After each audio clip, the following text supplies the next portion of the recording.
going on, everybody out there? This is Popular Stranger. We are back at you again today with another MLB 16 The Show Diamond Dynasty episode of Risers and Fallers here for our weekly edition, our roster upgrade predictions video. We're going to highlight about 6 players this week and talk about some others that I believe deserve upgrades. You guys leave your thoughts in the comments section. We're going to go over to Cincinnati first, a guy who started this season out as a diamond player and was downgraded, currently a 90 overall. That's Joey Votto.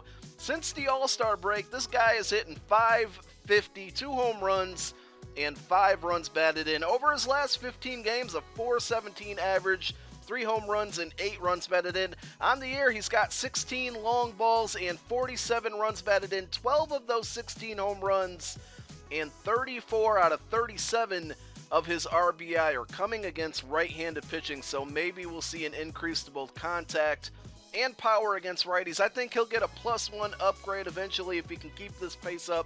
Maybe not this week, but very, very soon.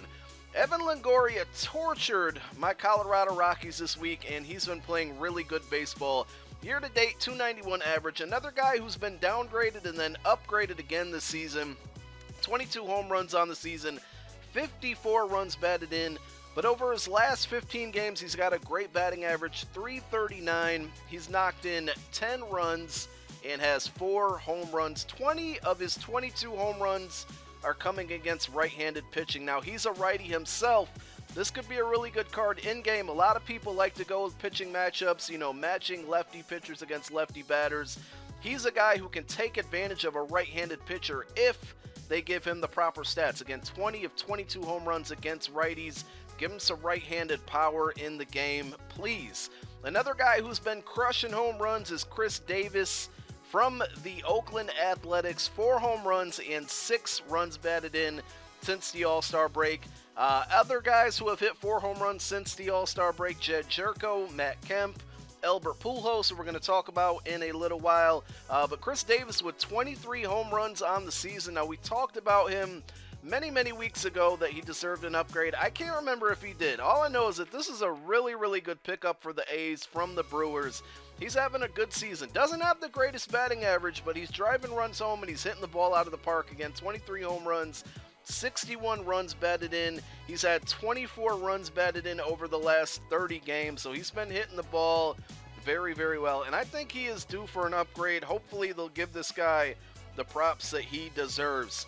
So we're going to head over to Chicago next. Now, I might be a little bit late on this guy, and my apologies. I think he recently got an upgrade because I was shocked to see that he was a gold card, but we already put together the video, already recorded the clip, so we're going to talk about him because he's had another good outing since the All-Star break, and that's Kyle Hendricks.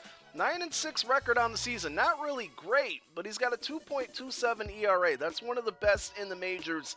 And over the last 5 games, and this is obviously a reason why he got the first upgrade to get him to gold to begin with.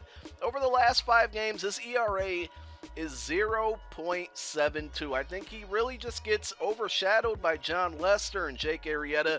He's putting together a great season, and if the Cubs are going to make a run towards a World Series, they're going to need him to keep this up. Only 3 earned runs allowed over those last 5 starts. Kyle Hendricks, guy to keep an eye on. He's gotten 1 upgrade. Can he continue to rise with that great ERA? Now, this guy, I'll admit, I don't know much about, but I saw his stats over his last 4 starts and thought they were also pretty impressive. I know the Mets are hurting for pitchers right now. I mean, they lost Matt Harvey on the season. Noah Syndergaard is kind of banged up. Maybe Mets fans can chime in on this one. Does this guy have a future as a starter in the Mets rotation? I'm talking about Hansel Robles. He's 4-3 on the season, 2.76 ERA, which is very respectable. But over his last 4 starts, this is what caught my eye. He has a 1.72 ERA, and he's won all 4 of those starts. Some other pitchers that have been pitching well that I was going to talk about in this video: Adam Wainwright, J.A. Happ, and Kendall Graveman. And then we're going to talk about Albert Pujols, who has just been knocking the baseball silly lately. It's good to see him start to produce. The Angels, I think, have won 5 or 6 in a row. They're starting to come on. I don't think they'll be able to keep it up, but Pujols has been a big part of it. Over the last 30 games, he has 27 runs batted in. That's the best in baseball. Across all players over the last 30 games, he's knocked the most home runs in. He's also, during that span, had 7 home runs and a 318 batting average, so that's pretty good as well. 4 home runs and 13 runs batted in over his last 7. Now, he's been downgraded a couple times, but he's the guy that has the history of being a good player, obviously, so maybe they'll give him the benefit of the doubt. Notice his hot streak right now and bumping up. At 80 overall, maybe we'll see him go 81, 82, possibly an 83. So that's going to wrap it up for the players that we feature. Some other guys that I wrote down: Ian Kinsler, playing good baseball. Edwin Encarnacion, I don't think he's gotten his upgrade yet, and he continues to be one of the best in the majors right now as far as hitting stats go. So I don't know. It's time to give the man his upgrade. And then Jose Altuve, he's been upgraded. He's a 98 overall.